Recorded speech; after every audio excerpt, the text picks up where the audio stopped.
Hello everyone, welcome to mathematics classes. आज मैं आप लोगों के लिए भिन्न का 5वां वीडियो लेकर आया हूं। इस वीडियो में मैंने पुनः स्टैंडर्ड प्रश्नों को ही उठाया है। आप इस वीडियो में दिखाए गए प्रोसेस को अच्छी तरह देखें और अपने कॉपी पर लिख लिख कर पुनः बनाने का प्रयास करें, तो निश्चय ही बनाने का जो प्रोसेस होता है इस भिन्न का, जो मैं इस वीडियो में बताऊंगा, उसे आप याद कर लेंगे, समझ जाएंगे, ताकि उस प्रश्न से रिलेटेड किसी भी तरह के अन्य प्रश्न मिलेंगे तो आप निश्चय ही बनाकर आएंगे।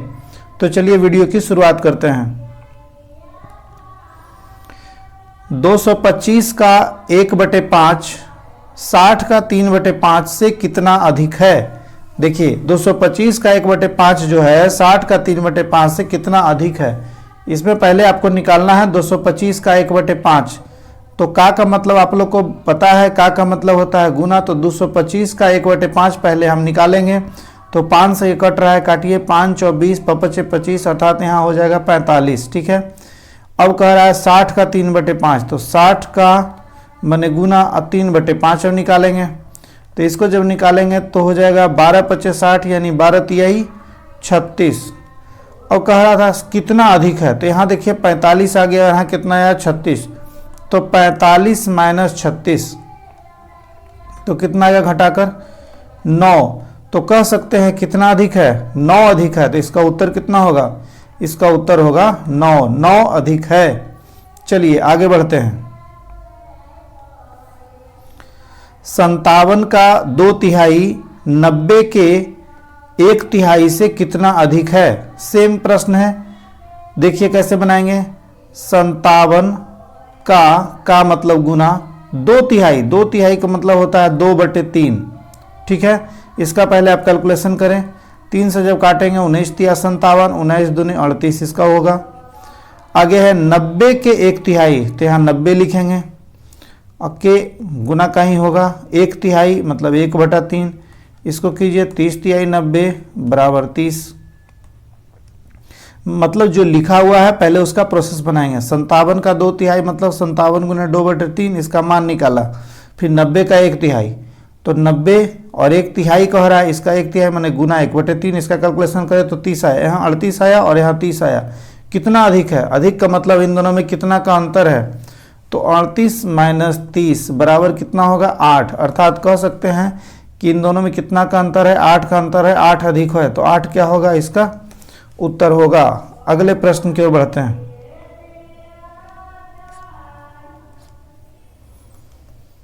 यदि किसी संख्या का 7/8 और उसके दोगुने के बीच 72 का अंतर है तो वह संख्या क्या है?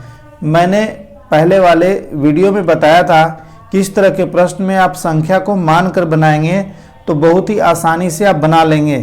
तो मान लेते हैं कि संख्या बराबर x। अब बनाते हैं। यदि किसी संख्या का 7/8 मतलब x का 7/8, ठीक है, और उसके दोगुने, उसके मतलब किसके? संख्या के ही दोगुने का मतलब हो जाएगा 2x के बीच 72 का अंतर है, मतलब इसके और इसके बीच 72 का अंतर है। तो देखिए ऐसे बनाएंगे, x गुने 7/8 हो गया और उसके दुगुने मतलब 2x के बीच 72 का अंतर है, मतलब इन दोनों के बीच माइनस का चिन्ह का प्रयोग किया गया है, बराबर 72। अब कैलकुलेशन करते हैं। देखिए यहाँ हो जाएगा 7x/8 और यहाँ हो गया 2x। यहाँ दोनों जगह x है, इसके नीचे कुछ नहीं, तो भिन्न का घटा होगा, यहाँ 8 लिखेंगे। यहाँ हो जाएगा 7x माइनस 8 दूना 16x बराबर 72। तो 9 7 16 माइनस 9x/8 बराबर 72। ध्यान दें इन दोनों के बीच अंतर था ये। मुझे 2x को आगे लिखना चाहिए था क्योंकि यहाँ पर 2x क्या है? बड़ा है और ये छोटा है। क्योंकि जब मैंने यहाँ लिखा है तो देखिए माइनस में आ गया, जबकि माइनस में नहीं आना चाहिए था। माइनस में आ गया है, फिर भी हम इसे नेगलेक्ट लेकर चलेंगे, क्योंकि जब हम इसको आगे लिखेंगे और इसको इधर लिखेंगे तो 9x/8 ही आएगा। मैंने पहले बताया था कि जब दोनों का अंतर दिया रहे तो आप ध्यान देंगे कि जो बड़ा रहे उसे पहले लिखेंगे। तो यहाँ देखिए 7/8 है, यहाँ 2 है, तो इन दोनों को यदि आप देखेंगे तो बड़ा 2 है, तो 2 को पहले लिखना चाहिए था, इसको बाद में लिखना चाहिए था, लेकिन मैंने लिख दिया, कोई बात नहीं, आप इसे समझ लें। माइनस का प्रयोग यहाँ करेंगे कि दोनों के बीच अंतर लिखा है, तो अंतर में जब जाएंगे तो यहाँ 9 माइनस को हटा देते हैं, तो 9 से इसको करेंगे, 9 8 72, तो x बराबर कितना हो गया 8 गुने 8 मतलब कितना 64। तो कह सकते हैं x का जो x क्या किया था मैंने माना था, वह संख्या को माना था, तो कह सकते हैं कि संख्या कितना होगा 64 होगा। फिर से समझे, किसी संख्या का 7/8 मैंने संख्या पहले माना था, तो यानी कि 7x/8 हो जाएगा, x × 7x/8, और उसके दोगुने मतलब संख्या के दोगुने के बीच 72 का अंतर है।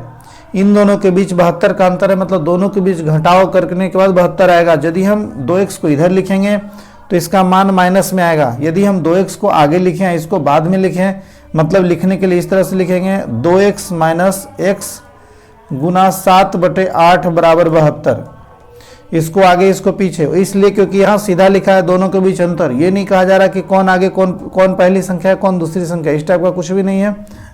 अब इसका जब हम कैलकुलेशन निकालेंगे तो कैलकुलेशन में 9x/8 आएगा, जो कि यहाँ पे रहेगा 72। अब इसको काटेंगे तो 9 8 72 यानी 8 8 64, तो x का मान 64 हो गया, जो कि क्या है, यह संख्या है, तो इसका उत्तर होगा 64। आगे बढ़ते हैं। यदि हम 2.3/14 तथा 1.1/7 के योग में से, इन दोनों के योग में से 3/7 घटाएं तो हमें प्राप्त होता है। यहाँ देखिए भिन्न का जोड़ और घटाव का कैलकुलेशन है। पहले देखिए ये पूर्णांक में है, इस पूर्णांक को पहले हम बदल लेते हैं, 14 दूना 28 और 3, पूर्णांक बदलने के लिए 14 दूना 28 और 3 31, 28 3 31, तो 31/14 हो जाएगा, और यहाँ हो जाएगा 7 1 8/7। यदि हम 2.3/14 तथा 1.1/7 के योग मतलब इन दोनों का योग में से, इन दोनों का योग में से, तो इन दोनों का पहले योग हम निकाल लेते हैं। तो यदि हम इन दोनों का योग निकालेंगे तो नीचे होगा 14 31 प्लस 7 दूना 14 8 दूना 16, तो 6 1 7 और 3 1 4 47/14। योग में से 3/7 घटाया जाए तो योग तो इतना है, अब इसमें से कह रहा है 3/7 घटाया जाए तो 47/14 में से घटाने के लिए कहा जा रहा है 3/7। अब इसे घटाइए तो 14 7 का लघुत्तम 14 होगा, 47 माइनस 3 दूना 6, 7 दूना 14 होता है 3 दूना 6, तो 41/14 आएगा। ध्यान दें 41/14 आएगा। यदि ये पूर्णांक में इसको लाना चाहें तो आप लिख सकते हैं 14 दूना 28 और 14 तिया 42 13, 2.13/14 इसका उत्तर होगा। 1 मिनट, 14 दूनी 28 8 3 जी 41, 2.13/14 इसका उत्तर होगा। यहाँ क्या पूछा जा रहा था, तो हमें क्या प्राप्त होगा, तो हमें 41/14 प्राप्त होगा, नहीं तो पूर्णांक में होगा तो 2.13/14 प्राप्त होगा। आगे बढ़ते हैं।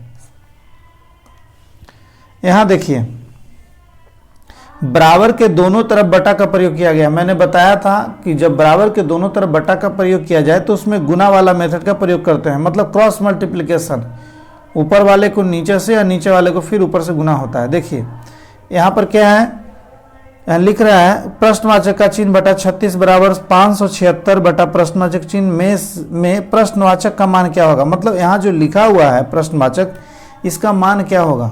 ठीक है, इसका मुझे मान निकालना है, तो प्रश्नवाचक को प्रश्नवाचक से गुना करेंगे तो क्या हो जाएगा, प्रश्नवाचक का होल स्क्वायर हो जाएगा।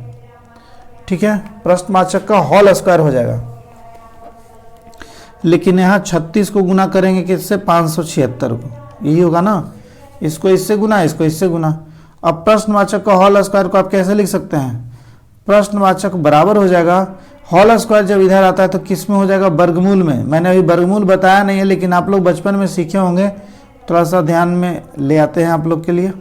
देखिए तो जब ये पावर में 2 है, जैसे ही बराबर के उस तरफ जाएगा तो वर्गमूल में हो जाएगा। अब इसे आप वर्गमूल निकालें, 36 का वर्गमूल फिर 576 का वर्गमूल, तो 36 का जब वर्गमूल आप निकालेंगे तो इसका हो जाएगा 6, अब 576 का वर्गमूल निकालेंगे तो इसका हो जाएगा 26।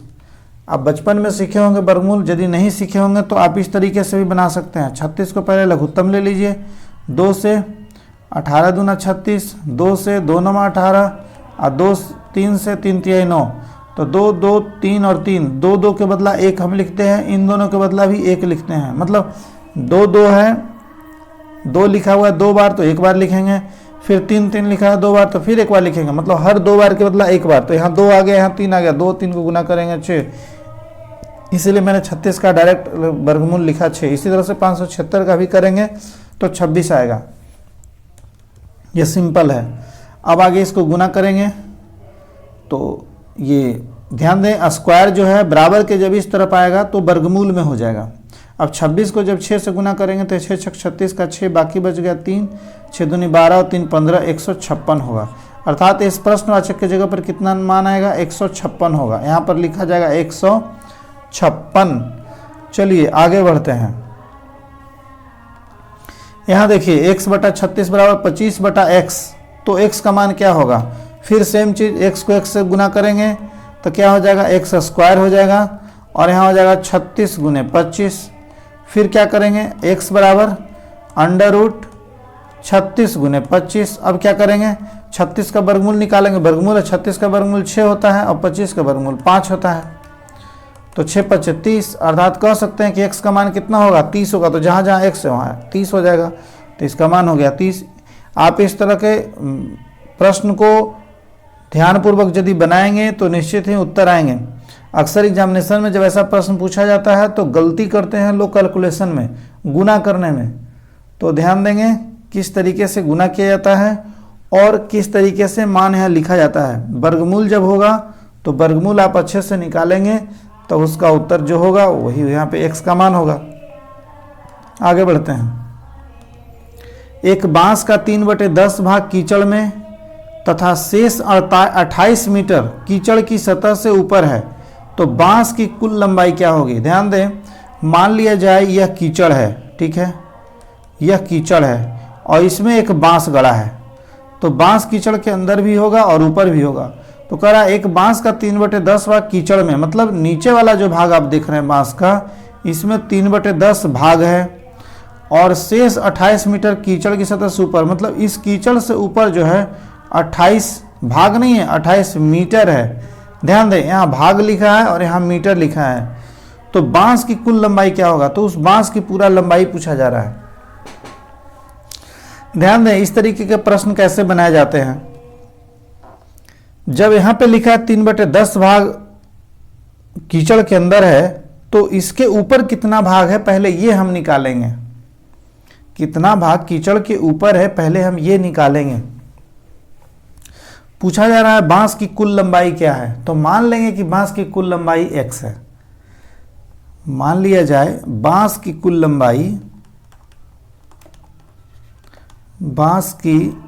लंबाई बराबर x, ठीक है। जब हम बांस की कुल लंबाई को x मान लेते हैं, कह रहा है बांस का 3/10 भाग कीचड़ में है, तो कीचड़ में कितना होगा। कीचड़ में पहले कीचड़ का मान निकाल लेते हैं, तो कीचड़ में 3/10 भाग, किसका 10 भाग, पूरे बांस का।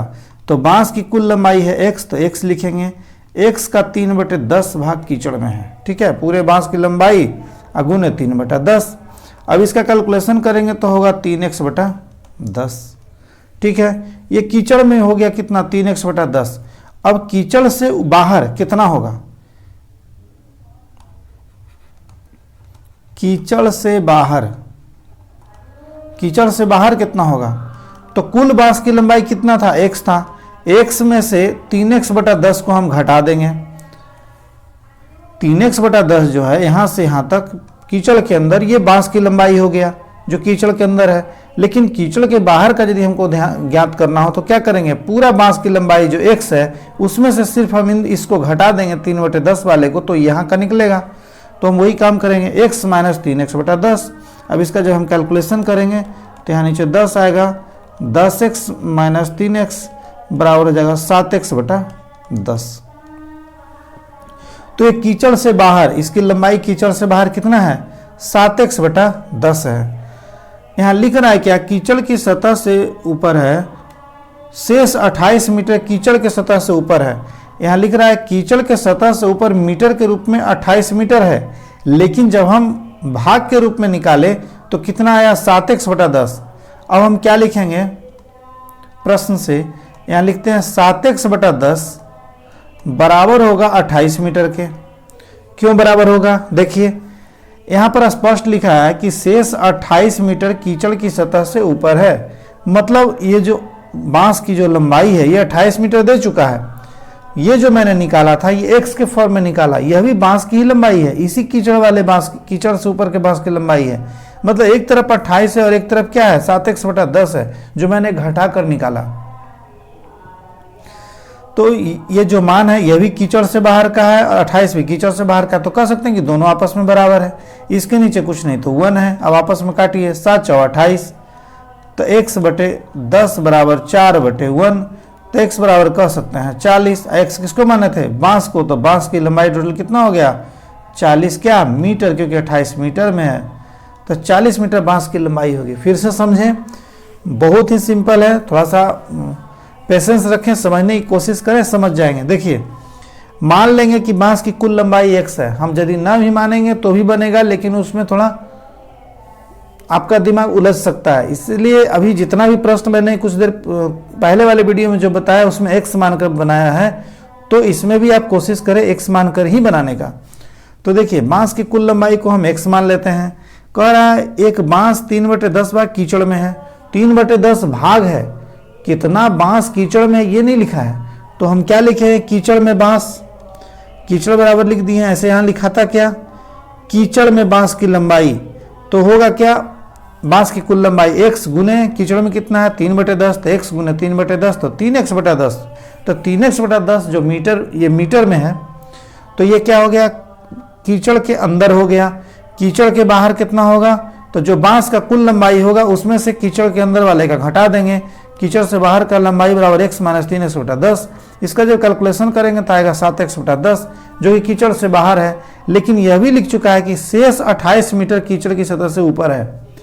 मतलब हम जब x के रूप में निकाले तो ये था, लेकिन उसके पहले लिखा था 28 मीटर बाहर है, तो 28 मीटर, अभी इसका मान जो है 28 मीटर के बराबर होगा। इसका जब कैलकुलेशन करेंगे तो x आएगा x बराबर 40, अर्थात बांस की कुल लंबाई होगा 40।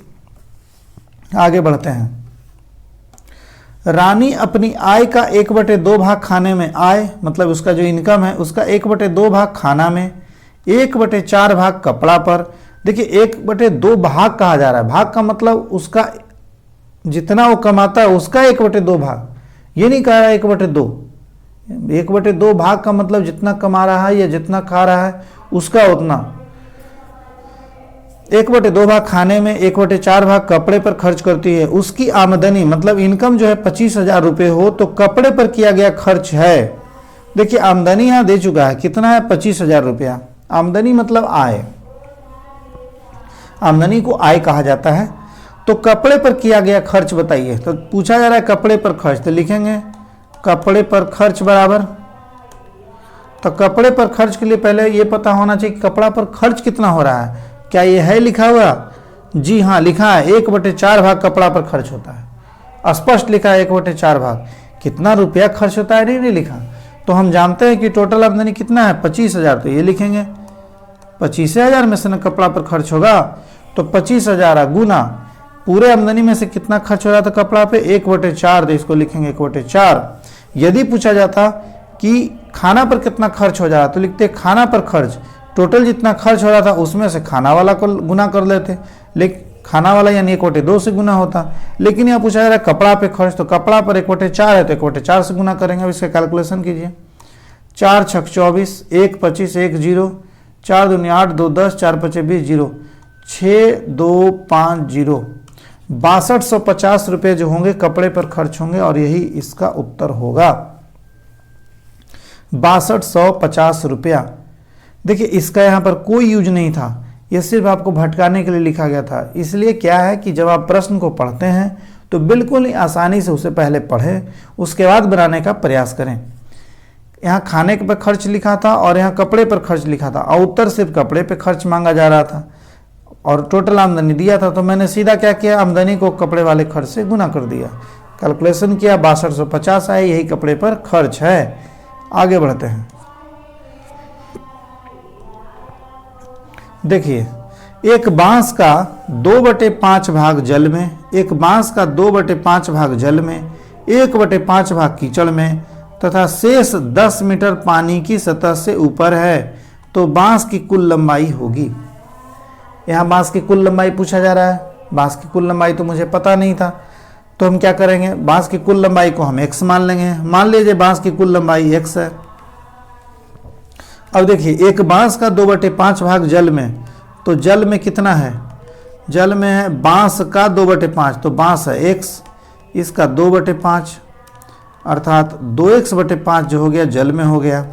1/5 भाग कीचड़ में, कीचड़ में कितना हो जाएगा बांस की लंबाई, तो कीचड़, ये देखो पूरा बांस तो x ही है, तो x का 1/5 इस ये है कीचड़ में, तो कह सकते हैं x/5 कीचड़ में हो गया, इतना जल में हो गया और इतना कीचड़ में हो गया। और शेष 10 मीटर पानी की सतह से ऊपर है। देखिए 10 मीटर जो लिखा है, क्या लिखा है, भाग में नहीं लिखा है, ये मीटर में लिखा है। तो हम यहाँ से क्या करेंगे, एक तरफ पहले भाग निकाल लेंगे और उसको उसके बराबर कर देंगे। जैसे ये जल और कीचड़ का दे चुका है, तो इसको जब आपस में जोड़ेंगे जल प्लस कीचड़ का, तो क्या होगा 2x/5 और x/5, तो हो जाएगा 5 जब लघुत्तम लेंगे तो 2x + x अर्थात 3x/5। तो 3x/5 जो होगा भाग, यह जल और कीचड़ दोनों में होगा, लेकिन पूछा जा रहा है पानी की सतह से ऊपर, तो लिखेंगे पानी से बाहर।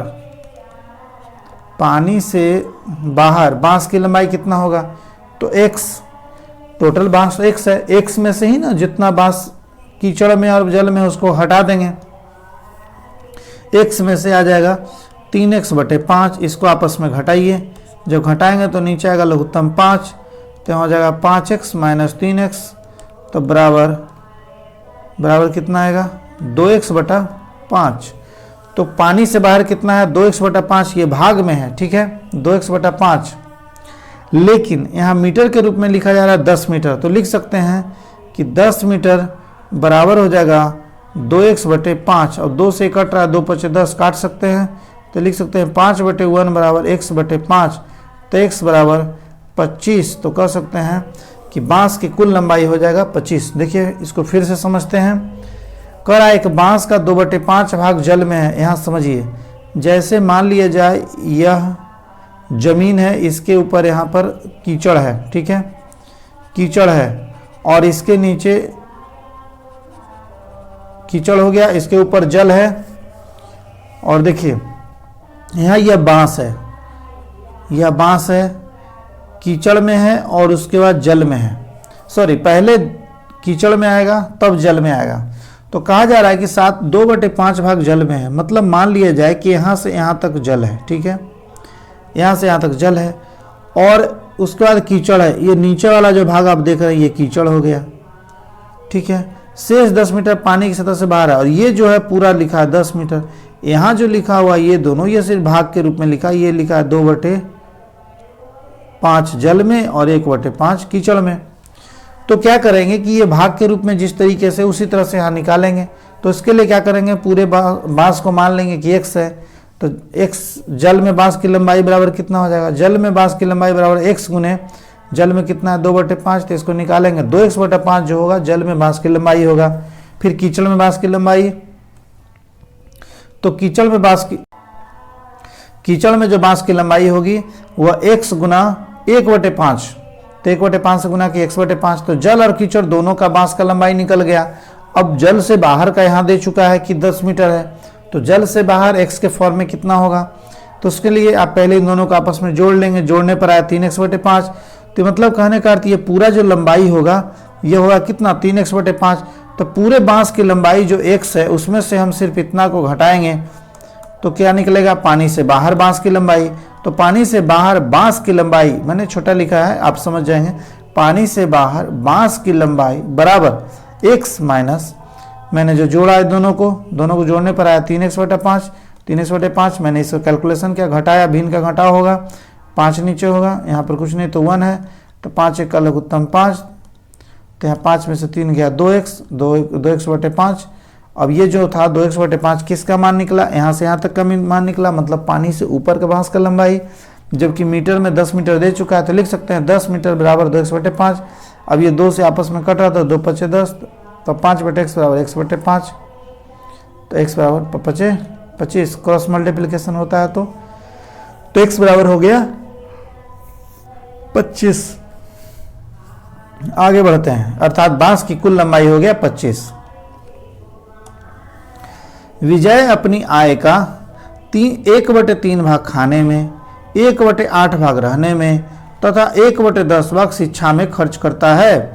यदि उसके पास 530 रुपये बचते हैं तो उसकी आय क्या है। देखिए यहाँ पर आय दिया नहीं है, यदि आय दिया रहता तो हम ये निकाल सकते थे कि खाना पर कितना खर्च हो रहा है, क्योंकि स्पष्ट लिख देते क्या कि खाना पर खर्च बराबर आय गुना 1/3 भाग, क्योंकि 1/3 भाग खाना पर खर्च हो रहा है, 1/8 भाग रहने पर, तो यहाँ भी वही काम करते, रहना खाना शिक्षा ये सब मान निकाला जा सकता यदि आय होता तब, लेकिन यहाँ स्पष्ट कर रहा है कि आपको आय ही निकालना है, और ये लिख दिया है कि उसके पास 530 रुपये बचते हैं। बस यही वाला प्रोसेस है। अभी जो मैंने बांस वाला जो सिस्टम बताया कि कितना भाग पानी में है, कितना भाग कीचड़ में है, और उसके बाद बांस ऊपर है, ऊपर बांस का लंबाई दिया है मीटर में कि ये 10 मीटर है, लेकिन ये मीटर में नहीं दिया, ये दिया है भाग में, तो ये भाग में दिया, तो इन दोनों का आपस में घटा के मैंने पूरा में से इसको घटाया। सेम प्रोसेस इसमें भी मैं करूँगा, देखिए कैसे बनाते हैं। मान लेते हैं कि इसका आय कितना है, मान लेते हैं आय बराबर x, ठीक है। 1/3 भाग खाना में, तो खाना में कितना हो जाएगा, खाना में हो जाएगा x का 1/3, तो कितना हो जाएगा x/3, ठीक है। 1/8 भाग रहने में, तो रहने में कितना हो जाएगा, यहाँ लिखते हैं, रहने में x का 1/8, तो लिख सकते हैं x/8, ठीक है। उसके बाद शिक्षा में कितना खर्च हो रहा है, x का 1/10, तो कह सकते हैं x/10, ठीक है। तो देखिए खाना पे इतना खर्च हो गया, इतना रुपया खर्च हो गया, x क्या है, ये तो रुपया है ना, आय क्या है, यहाँ पर जो है ना x जो माना, आय बराबर x, ये x रुपया है, तो खाना में इतना रुपया खर्च हुआ, 1/3 रुपया खर्च हुआ, रहने में 1/8 रुपया खर्च हुआ, शिक्षा में इतना रुपया खर्च हुआ, तो इन तीनों को आपस में जोड़ेंगे, जोड़ने के बाद जो बचेगा वो उसके पास शेष बचेगा। अब देखिए यहाँ लिखते हैं खाना प्लस रहना प्लस शिक्षा में खर्च कैसे निकालेंगे, x/3 plus x/8 plus x/10, तीनों को आपस में जोड़ेंगे तो ये निकलेगा खाना रहना तथा शिक्षा में कुल खर्च। तो इसको जब करेंगे कैलकुलेशन तो देखिए 3, 8, 10 का लघुत्तम निकालते हैं, 2 से 3, 2 × 8, 2 × 5 = 10, अब तो नहीं लगेगा, तो 3 दूना 6 × 5 = 30 और 3 × 12 120, तो अर्थात यहाँ 120 होगा, 3 × 12 तो 40x, 15 8 20 से तो 15x, और यहाँ हो जाएगा 12x। अब कैलकुलेशन कीजिए, ये 12x हो गया, तो 5 2 7, 1 और 1 2 और 1 3, 37x/120। यह जो 37x/120 जो आया,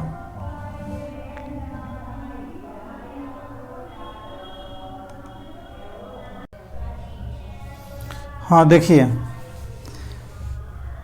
इसे जब आपस में जोड़ेंगे तो यहाँ पर आ गया, फिर से जोड़ते हैं, यहाँ कुछ गड़बड़ हो रहा है, यहाँ 12 है, 2 5 7 हो गया, ठीक है, और 1 1 2 और 4 4 2 6 67 हो गया, 67x/120। तो यह जो मान है खाना रहना और शिक्षा पर है, लेकिन कह रहा है तब इसका पैसा कितना बचेगा, शेष कितना बचेगा, इसका टोटल आय x था, अब x में से इसका खर्चा हो गया कितना, 67x/120 इसका खर्चा हो गया। अब इसमें से इसको घटा लेते हैं पहले, तो 120, अब 120x - 67x, तो कितना हो जाएगा, 7 3 10, 7 3 हो गया 10, ये बच जाएगा कितना, 1 6 5 11, 53x/120, ये इसका शेष बच गया। इतना इसके पास बच गया। लेकिन ये जो बचा ये एक्स के फॉर्म में बचा, लेकिन रुपए के फॉर्म में यहाँ लिखा है कि उसके पास 530 रुपये बचते हैं। तो यहाँ पर क्या लिखेंगे 530 बराबर, क्योंकि शेष रुपया के फॉर्म में तो यहाँ लिखाएगा, तो 530 बराबर एक्स के फॉर्म में, ये मतलब ये एक्स वाला फॉर्म और ये रुपया वाला फॉर्म जो उसका बचा था, ये आपस में क्या होगा, बराबर होगा। तो शेष के सामने ये लिख देंगे 530, यहाँ लिखेंगे 53x बटा 120। 53 से ये कटेगा, यहाँ 10 बचेगा, यहाँ कुछ नहीं तो एक है, तो x बराबर हो जाएगा 1200, क्योंकि यहाँ x को 1 से गुना करेंगे x होगा, और 10 को 120 से गुना करेंगे 120 होगा, यानी x बराबर 1200। तो कह सकते हैं कि I कितना होगा, I हो जाएगा कुल 1200। फिर से इसको समझते हैं। देखिए यहाँ पर दे दिया था कि किसी व्यक्ति का, विजय का आय पर खर्च 1/3 हो रहा है, आय का 1/3 भाग खाना पर खर्च हो रहा है, 1/8 भाग रहने में खर्च हो रहा है, और 1/10 भाग उसका शिक्षा पे खर्च हो रहा है। तो मान लिया जाए आय x है, तो खाना पर हो जाएगा 1/3, जितना आय है उसका 1/3, रहने में खर्च हो जाएगा 1/8, शिक्षा पर खर्च होगा 1/10। इन तीनों को जब जोड़ेंगे तो क्या लिखा जाएगा, खाना, रहना तथा शिक्षा पर कुल खर्च। तो इन तीनों के भिन्न को जब जोड़ करते हैं तो आता है 67x बटा 120। तो ये तीनों पे खर्च था, लेकिन इसका टोटल आमदनी तो x था, तो इसके पास कितना रुपया बचेगा, तो जितना रुपया था कमाया उसमें से जो खर्च किया वो घटेगा, तो x माइनस 67x बटा 120। जब इसका घटाएंगे, भिन्न का घटाव तो आएगा 53x बटा 120। यह जो मान है उसके पास पैसे के रूप में बचा रहेगा। लेकिन यहाँ कहा जा रहा है कि 530 रुपये वो बचाता है, x के रूप में ये आया, लेकिन जेनुअन में तो 530 है, तो 530 बराबर 53x बटा 120। जब इन दोनों का आपस में कैलकुलेशन किया, 53 का से तो डायरेक्ट कट जाएगा, क्योंकि 10 हो जाएगा, यहाँ पर 10 शून्य बचा हुआ है, तो x को 1 से गुना करेंगे तो x ही होगा, और इधर क्रॉस मल्टीप्लिकेशन 120 को 10 से करेंगे तो 1200, अर्थात कुल आय बराबर हो गया 1200, उसकी आय होगी 1200। तो ये था मेरा भिन्न का 5वां वीडियो। यदि आपको यह वीडियो अच्छा लगा हो तो प्लीज़ मेरे चैनल को लाइक, शेयर और सब्सक्राइब करना ना भूलें, ताकि हर वीडियो का नोटिफिकेशन आपको सबसे पहले मिल सके। और इसी तरह का यदि आप मैथ का यदि आप प्रैक्टिस करना चाहते हैं तो इस डिस्क्रिप्शन बॉक्स के नीचे में टेलीग्राम का लिंक दिया है, उसमें आप ज्वाइन होकर इसी तरह के प्रश्न का आप अभ्यास कर सकते हैं। तो चलिए मिलते हैं अगले वीडियो में। Thank you for watching.